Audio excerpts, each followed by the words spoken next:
Place drop of 30% hydrogen peroxide on clean slide.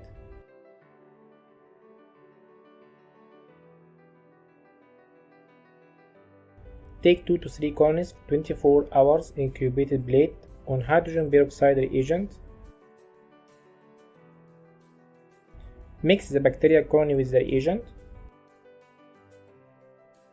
Within few seconds, the positive result include effervescence, while no bubbles are considered a negative result.